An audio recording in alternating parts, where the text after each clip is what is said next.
turakwitabye karamenya gasani twitabiriye ingoma y'urukundo ku izina ry'Imana Data na Mwana na Roho Mutagatifu amen.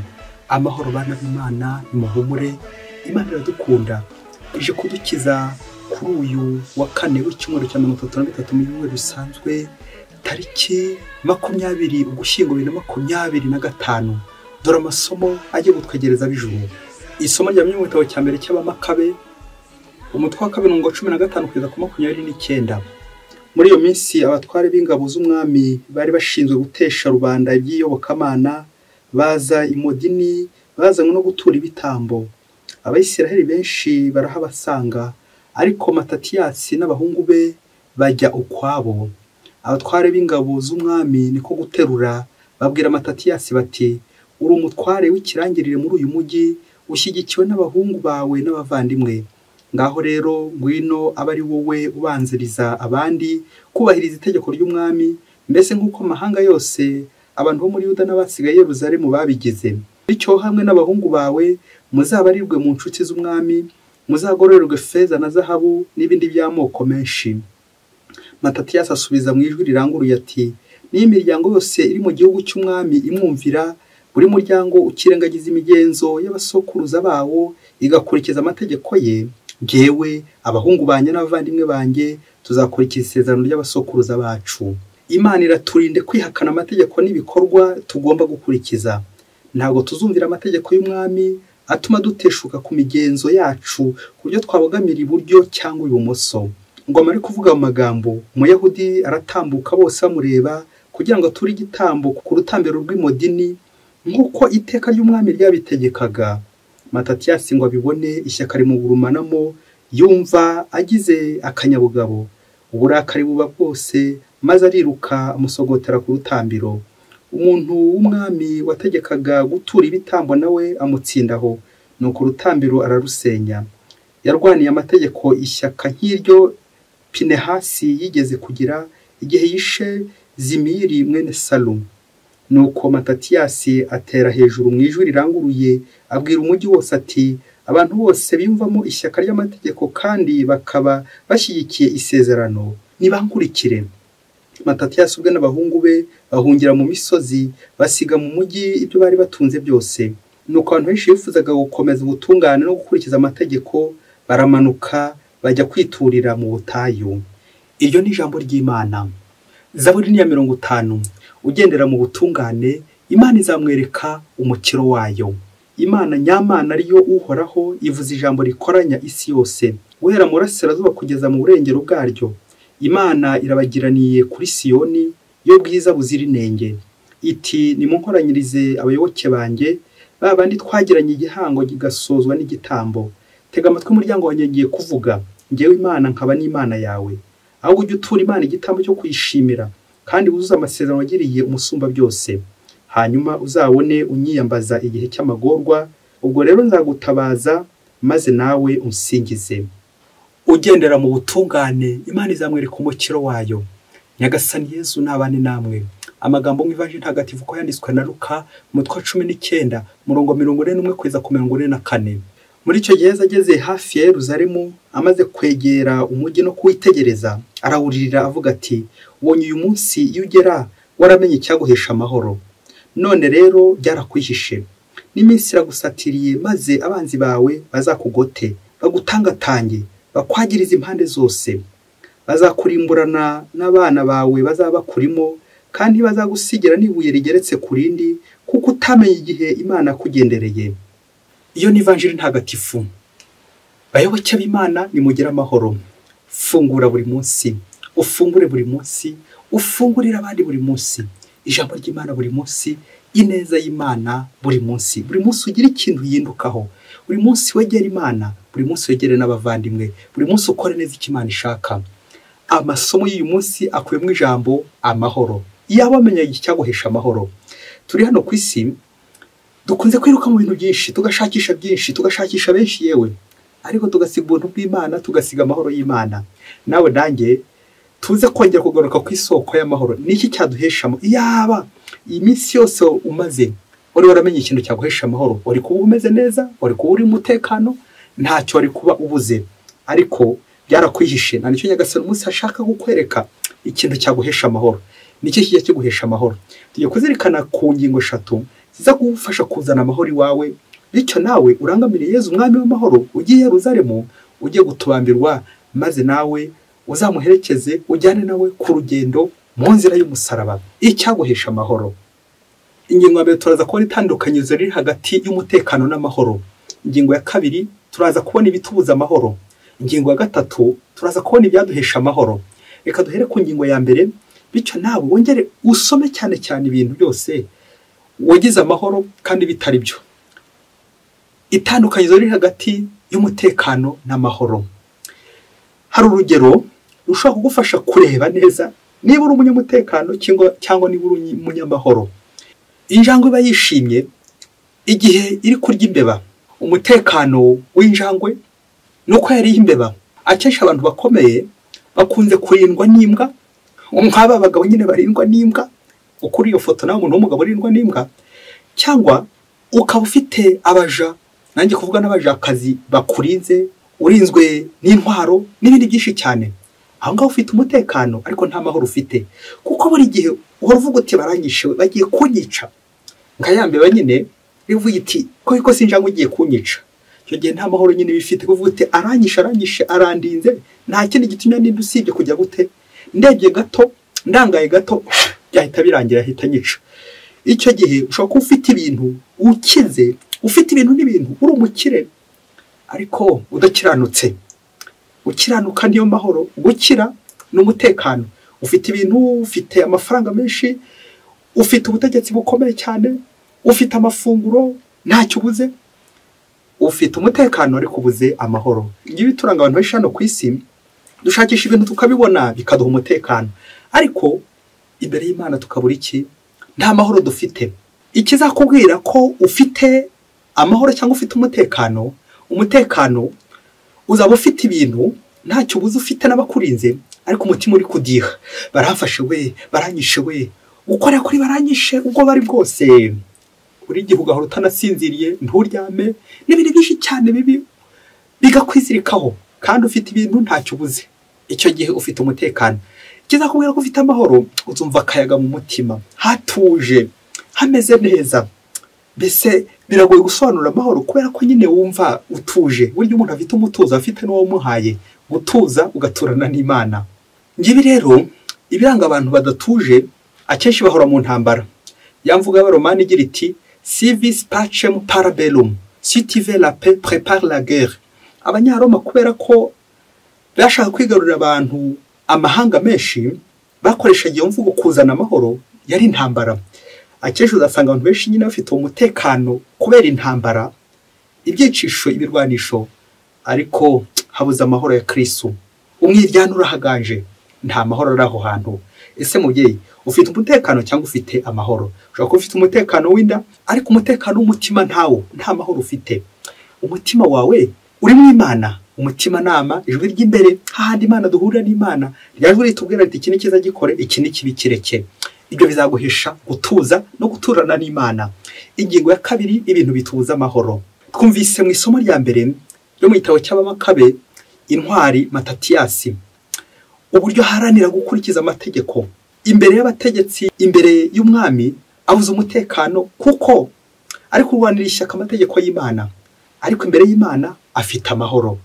Ngiye bizaranga ubutwari bwe kugeza nubwo agize ishyaka akazahunga. Batubwiye ko yahungiye mu butayu, n'abamukurikiye bandi guhungira mu butayu, kujya gushaka Imana, kugumana n'Imana, niyo mahoro arambye. Imbere y'abami nta mutekano afite, ariko imbere y'Imana afite amahoro. Ni nabyo twazirikanye mu Evanjili uno munsi. Yezu umwami w'amahoro ugiye Yerusalemu, agiye kubambwa ku musaraba, agiye kudupfira. Nibwo rero akomeje kwitegereza Yerusalemu. Batubwiye ko yaririye. Yerusalemu yishe abahanuzi, Yerusalemu Yezu yabwiye ariko bakanga kumwumva. Yezu birarangira ari kwiriraho. Igihe cyose Yezu ari gutubwira tukanga kumwumva, igihe cyose turi kwishakira ibintu aho gushaka ubuntu bw'Imana, Yezu ageraho akarira, Yezu ararira. Igihe cyose twananiye Imana, Yezu ararira. Ibyo byose bitubuza amahoro. Twongere tuzirikane abahanga mu gusesengura Bibiliya bemeza ko Yezu yarize inshuro 3. Yezu bwa mbere yarize mu murima wa Getsemani ashavujwe n'agahinda, n'ibyaha byanjye n'ibyawe. Nuko Yezu ararira agira ishavu n'agahinda. Yasamye mu Getsemani dusaba inema yo kwanga ibyaha. Inshuro ya kabiri avuga Yezu yarize ni kwa Lazaro. Yasanze inshuti ye yapfuye, amarira aratonyanga, Yezu ararira. Compassion. Inshuro ya gatatu Yezu yarize anayiyi muri Luka, ni igihe yariye kuri Yerusalemu. Ntabwo avuga ko yatonyanze amarira, nta nubwo avuga ko yarize, ahubwo nuko boroga, nukurira avuze induru kubera ko nyine yarababajwe n'uyu mujyi. Bizarangira Yerusalemu koko isenywe n'Abanyaroma, ingoro Yerusalemu isenywe n'Abanyaroma bayobowe na General Titus, kubera ko nyine yanze kumvira Nyagasani. Yerusalemu bavuga nanone irerekeza ku nzu zacu zisenyuka igihe dutumviye Imana, ya mitima yacu iyaba ruzi icyaguhisha amahoro. Ibyo rero nibe bituma dusenyuka, kubera ko tutamenye icyaduhisha amahoro. Iyi saha ibigeze utaramenya icyaguhisha amahoro.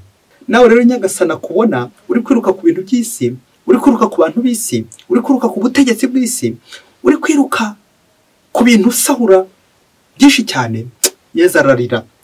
Iyo uri gukora nabi Yezu ararira. Umuhanga niwe uvuze ati icyaha ni nko kujomba inkota mu mutima w'Imana. Amen. Naho rero iyo ukoze icyaha nanjye Yezu ararira. Mu gihe turi kwishimisha mu ngeso mbi iraha ry'isi, urukozasoni, Yezu arashavura. Nawe wongere urebe ibyo byaha biguhesha umutekano ariko bigakubuza amahoro imbere y'Imana. Dusoreze ku ngingo ya gatatu, ibyaguhesha amahoro. Bityo nawe uze kongera wisuzumure uti harya ubu ni ibiki byabimpesha amahoro. Iyo ukora neza ugira amahoro, iyo ukora nabi ufite umutekano ari ukabura iki, ukabura amahoro.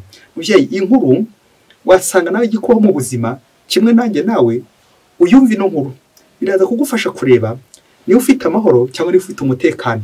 Aho wumvira amahoro, aho wumvira ko udafite amahoro ni hehe.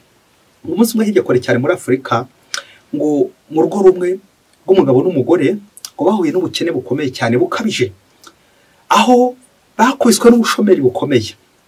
Nuko uyu mugore muri urugo akajya gutakambira Yezu mu kiriziya ati Yezu ko kwaza mbaye akazi, igihe kiza kugera bya bindi uko nyine icyo ubwenge Nyagasani aracyumva, aza kumuha akazi.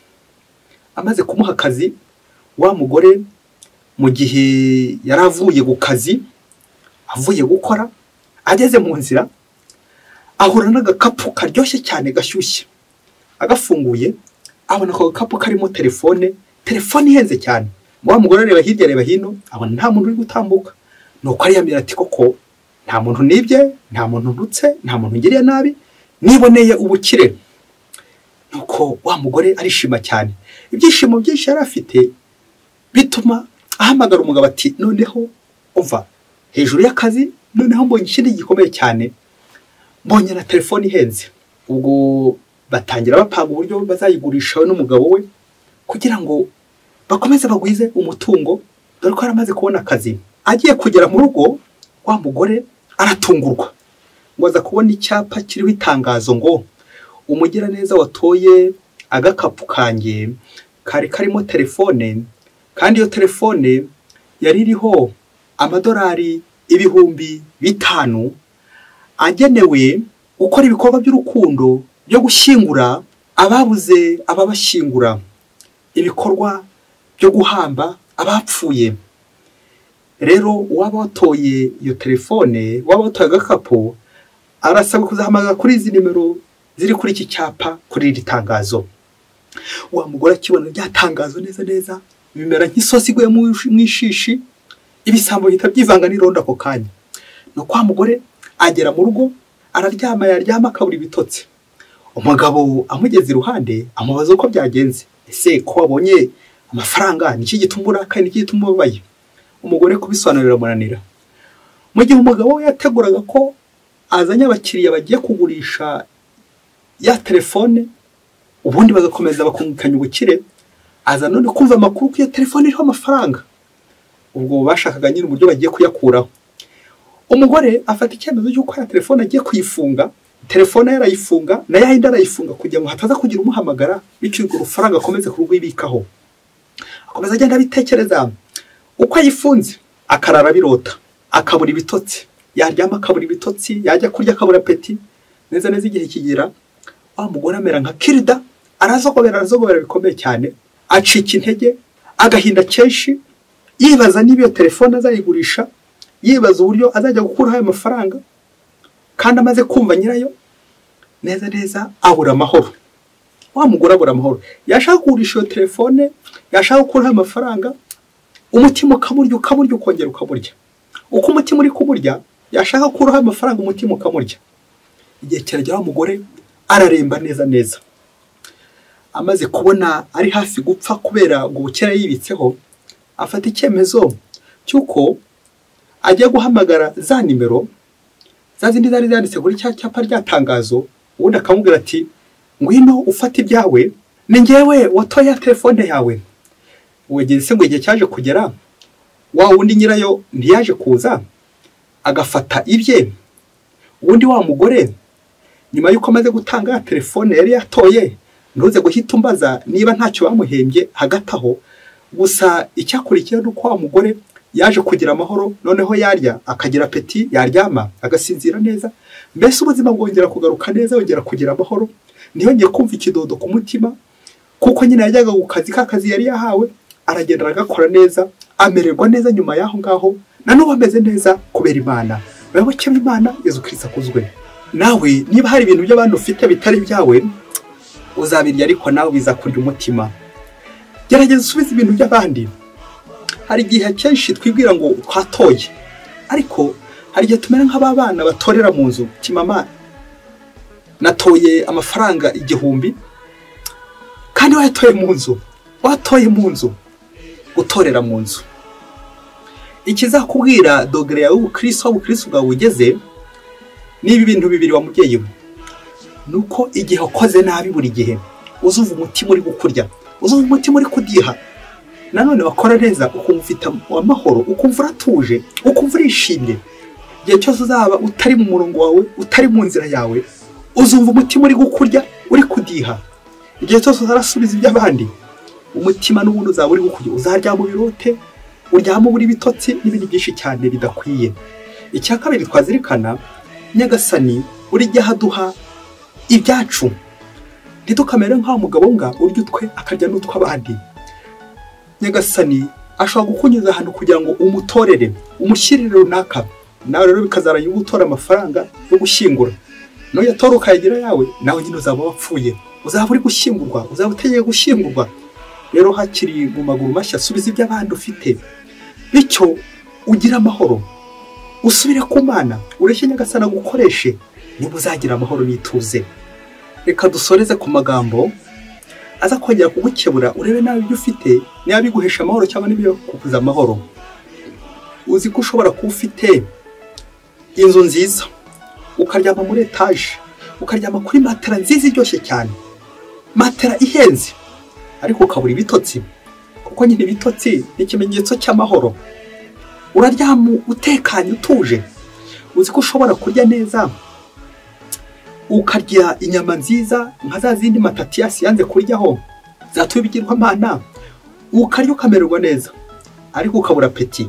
Ukarya ibintu biryoshye, ibintu byiza bihenze, ariko ukabura apeti.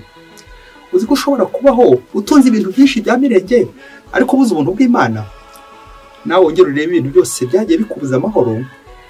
Nyagasani niyo mahoro y'ukuri, aba ari ushakashaka buri munsi. Mbifurije neza n'amahoro bya Nyagasani buri munsi. Mwese Imana ibahe umugisha.